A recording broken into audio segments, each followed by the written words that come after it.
Hey, there we are. I missed you guys. I've been gone a little while. We just got back in town. And so, welcome to Brunch with Brian. I'm going to talk today about words and scripts. This is actually a script, believe it or not. This is a script from an 8-hour presentation. This is actually a transcription that was about $1,000, cost about $1,000. This company that we're working with, he wanted to actually, this is a very helpful exercise. Sometimes, if you can, guys, there's a lot of transcription programs that are fairly good that actually are voice recorders that actually give you a transcription. So here's my little tip for today. On your next phone calls, and I know you're making a lot of seller phone calls, remember that your opening calls should be, there's 3 opening calls that you can make anytime in anywhere in America. And yes, you're going to run out of leads in certain areas, but that's the cool thing about virtual investing. You can branch out. So the main 3 calls that you can initiate to start your business going is a FISBA opening call, for sale by owner, obviously. And we have the best scripts, you know that, for this, because I used to write screenplays that looked a lot like this, that were 120 to 130 pages roughly, and was a whole movie script. So it looked a lot like this. But this is actually, again, a transcription of an 8-hour presentation.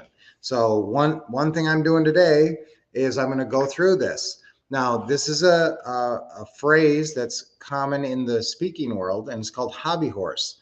So this phrase hobby horse means that there's phrases that you use repetitively that actually start to get in the way. Okay, that start to be distracting and annoying to your audience, especially if you have an 8-hour presentation. You might have some of those in there. So if you do a transcription of yourself, and boy, even these Facebook things transcribe now, or they give you closed captioning. So there's a lot of different programs you can buy cheap to get things transcribed and pretty accurately, actually, much better than it used to be. And so I want you to do that. And your next call, just set up the call recorder, find out, pick a program to transcribe it and look at what you said. Okay. Actually physically look at it. And you can really make a lot of distinctions. You can see, where am I using that technique? Where am I doing those hobby horse phrases that are repetitive? Now, I used to say, and I was out on a boat with a couple of other speakers, and I was telling this long, involved, really intense story to this other speaker, and is Cam Dunlap, who we used to work with. And so Cam was on the boat, and I was telling this big story, and then I get done with this story, and it's very dramatic and very moving. And then this other speaker said, mentioned how many times I said, Okay, so like the whole time, all he was paying attention to was my counting how many times I said, He wasn't focused on the message. But that was useful to me because he said, hey, when you got done there, you said, a bunch of times.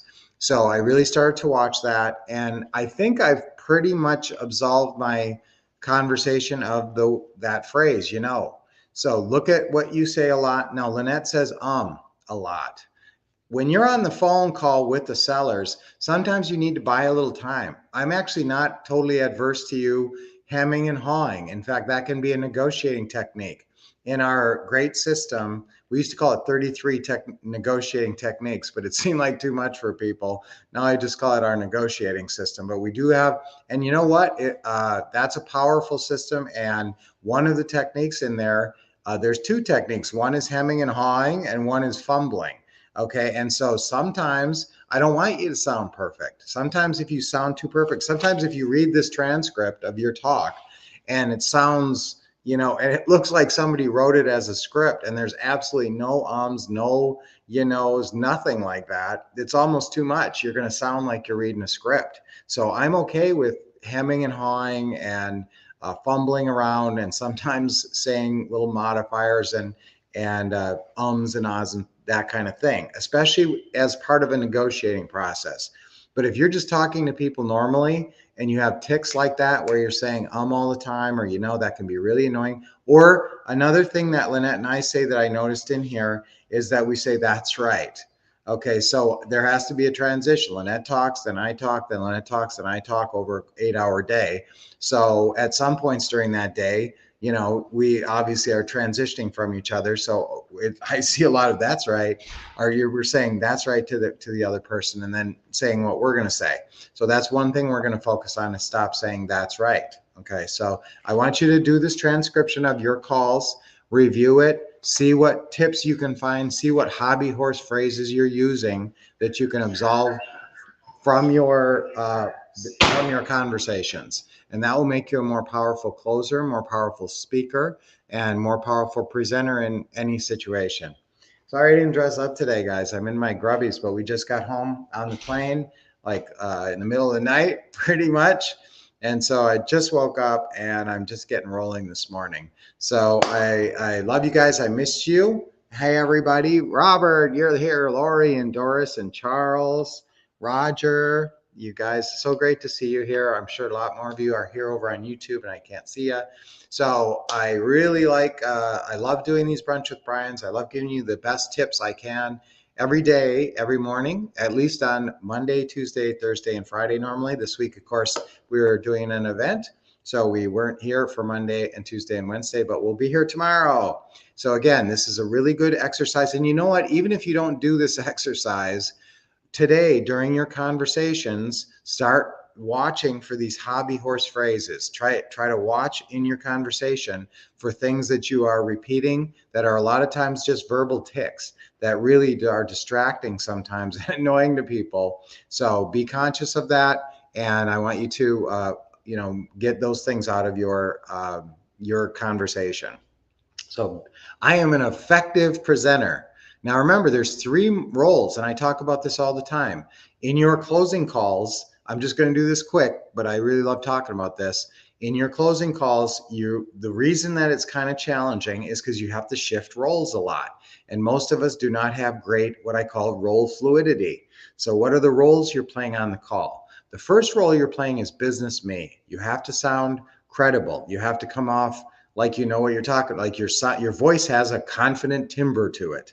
Okay, and that's from reading your scripts and doing it over and over and role playing in advance. But the beginning of the script really just starts with a few questions that you're trying to get yeses from the seller, because every time the seller says yes, that's a sort of a little notch in your column. So that's NLP, neuro linguistic programming. If you get someone saying yes all the time, they're in the habit. So you're getting them to say yes. So in this, we say, is the house still for sale? Yes.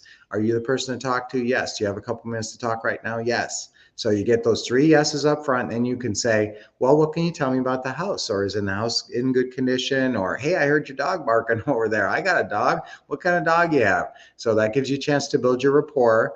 Then you do that for a couple minutes, or, even just a little bit. And then you say, okay, great. Well, just so you know a little bit about us. And that's the key line. Just so you know a little bit about us.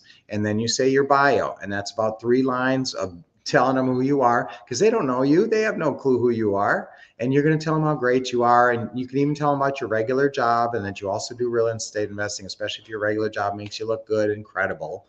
So first you're in business me, then you're shifting into friendly neighbor me to build that rapport. Okay, so that's 2 roles already. Now comes the negotiation time. You got to figure out those 4 deal points: purchase price, monthly payment, length of term, and down payment. So if I'm going to figure those out, what role do I go into? Not friendly neighbor me. That's the wrong role. You're not negotiating with someone in that friendly neighbor me role. And business me, not that either. I want you to pick one of 3 roles that you're going to go into. Now, some of you like deal making. Lynette goes into deal maker role. She loves negotiating. She loves to get in there and mix it up. And remember, it's just following the scripts. It's not like you're making up a bunch of negotiating lines. You're just following the scripts, but you're doing it with confidence, and you're a deal maker. So that's one role for closing and negotiating the terms. The other one, good shepherd. I love good shepherd. I like to guide people through the sales process. It's challenging to sell your house. It's scary. So making it easy and calming and approaching it logically and helping them through this process. I'm like a good shepherd, leading them through this process to a good conclusion, to a win-win conclusion. The other role, if you don't feel comfortable in good shepherd and you're not really much of a deal maker, you've never been a negotiator, You can always just be a good presenter. So learn the script, practice the script, pretend you're presenting in front of a group of 200 people, okay? They get that good at it, and then pick up the phone, okay? And you'll be a good presenter. And that's all you really need to be. You know the script, you know the objection answers, you're a good presenter. That's going to close plenty of deals just that. Even if you don't build great rapport and if you're not the friendliest person or whatever, get into that role and play that role to the hilt and that's how you're going to close deals. Then usually we finish off with a little more business me to set the appointment, and we always sign off with enthusiasm. So you kind of go back into friendly neighbor me right there at the end. Well, it's been so great talking to you, Joe. I can't wait to meet you. I can't wait to pet the dogs. It sounds so great. I love the sound of the house. I think it's going to work out great for you and good for us too. So you go back into a friendly, good neighbor thing, and then you close out. So if you want to be really good on your closing calls, you'll practice the scripts, get good at the scripts, and then you'll figure a role that feels comfortable for you to guide you through this process to close these deals. All right. I didn't really intend to get into that, but I was teaching that over the last couple of days, and that was something that the audience really keyed on and was really enjoying, that concept of understanding the roles that you play on the closing call and in the business. So awesome call. Awesome brunch with Brian this morning. And so let's do, I'm a great caller. I am a master caller. Well, let's say I am a great caller. Okay, we can all say that. And remember, even if you don't feel like you're a great caller now, you're future pacing. You're creating the reality in your mind, and then reality will catch up. Okay, I am a great closing caller. Ready? 1, 2, 3. I am a great closing caller. I am a great closing caller. I am a great closing caller. Yes. And I always say that with lots of energy, because don't forget, motion creates emotion. Motion creates emotion. So if you're ever down in the dumps, not feeling yourself, get up and get a little exercise, pump your fist, say some affirmations. Guys, affirmations is the easiest way to take control of your mind in a second if your mind is not really being cooperative and positive. And that we all run into that. There's lots of times when our minds are not being nice and positive. And so we take control of our mind gently with positive affirmations. I'm a real estate winner. Yes, yes, yes. Okay, so let's do our deep breathing. Nice deep breath in. And always a big smile. Okay, let it out. Again, nice deep breath in. Big smile. Great, we always do 3. Nice deep breath in. What a way to start the day. Big smile. Nice deep breathing. All right, so awesome. I will see you guys tomorrow back here, and I'll dress up a little bit better for you. My scrubby shirt, my nice sweat jacket. So I'll see you guys tomorrow. Have a great day. Make some calls. Play the right roles on a call today, and then you can tell me, send me a message about it. Guys, you can always email me anytime. I love your little messages that you drop me in the chats, but you can always email me. And just make sure it's marked for Brian, and I will get it. Just send it to support@thewolfcouple.com. So if you ever have a personal message for me, I'm happy to respond. Just go ahead and send it to support@thewolfcouple.com and write in caps for Brian and then the subject line. Okay. All right. So guys, I hope to talk to you soon.